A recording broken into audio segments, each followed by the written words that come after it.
Guys, aku mau cerita pengalaman horor pribadi ya yang beneran aku alamin tahun lalu. Sampai sekarang masih suka keinget dan merinding sendiri. Malam itu aku sendiri di kos lama di pinggir kota. Kos 2 murah tapi sepi banget. Teman sekamar pulang kampung semua.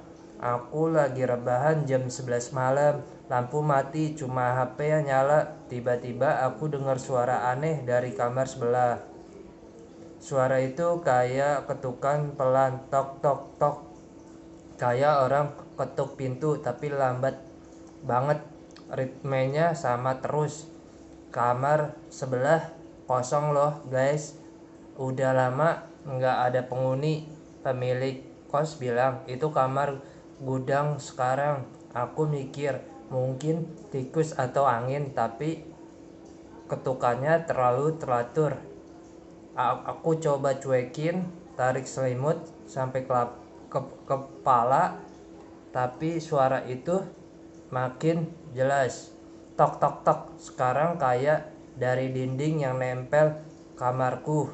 Aku bangun, nyalain lampu. Sepi, nggak ada apa-apa. Aku keluar kamar, cek koridor gelap gurita. Semua pintu tertutup, nggak ada orang. Balik ke kamar, matiin lampu lagi. Baru 5 menit suara itu balik lagi. Kali ini lebih dekat, kayak ada orang di balik dinding. Ketuk, minta tolong. Aku mulai takut, chat teman tapi nggak ada yang bales. Malam banget. Suara ketukan berhenti sebentar, diganti suara lain. Gesekan pelan, kayak kuku ngesek dinding. Ger ger ger. Aku deg-degan banget, mikir jangan-jangan ada maling. Tapi kosan ini aman, ada pagar tinggi. Aku ambil gunting dari laci, pegang erat, duduk di kasur nunggu.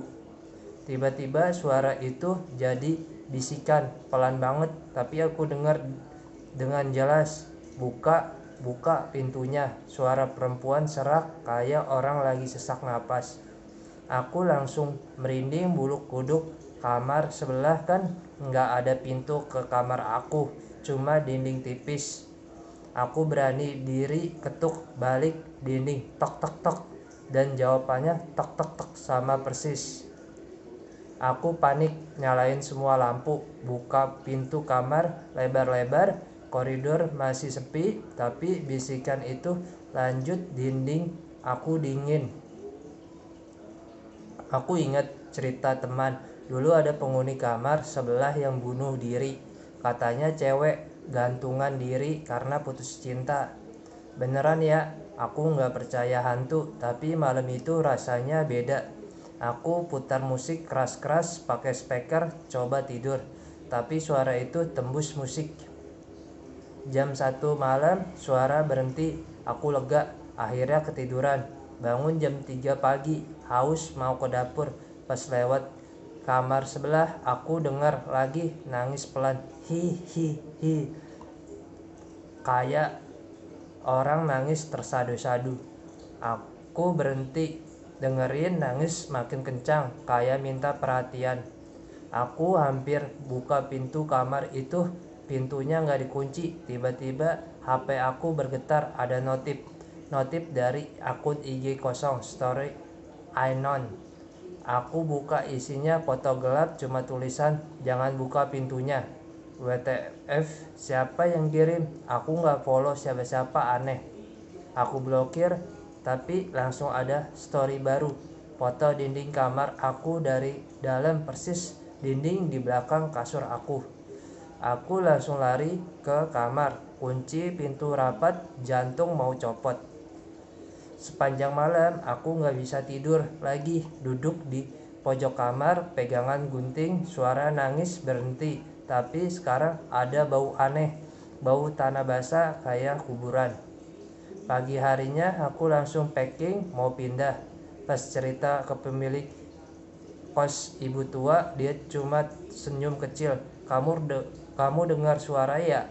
Itu biasa. Aku tanya soal penghuni lama, dia bilang nggak ada yang bunuh diri. Kamar itu kosong sejak kos dibangun.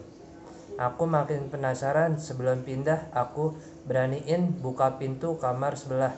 Dalamnya beneran gudang, penuh barang bekas.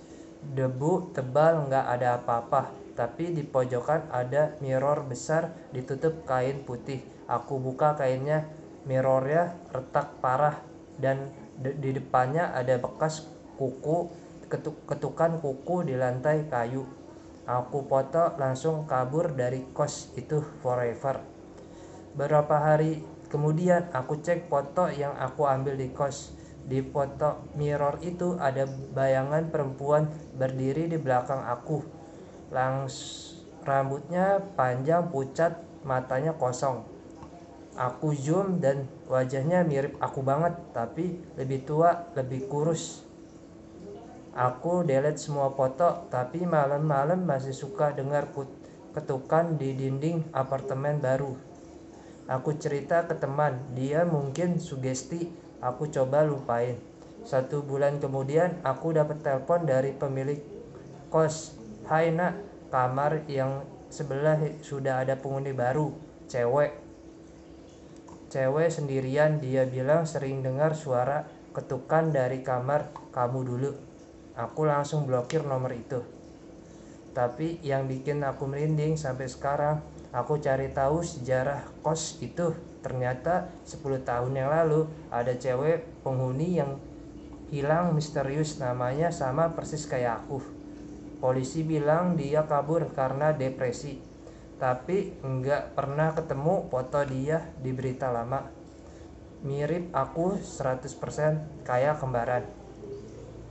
Malam itu hantu yang ketuk di dinding, bisik nangis bukan dari kamar sebelah, itu dari masa depan atau dari aku yang hilang itu. Lagi minta tolong biar nggak hilang. Atau mungkin aku sekarang ini bukan aku yang asli.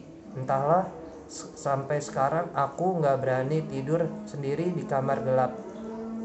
Mungkin sugesti, mungkin beneran, tapi suara ketukan itu masih kadang aku dengar pelan-pelan, tok tok tok, kayak lagi nunggu aku di balik ke kos lama. Cerita selesai. Ini beneran pengalaman aku.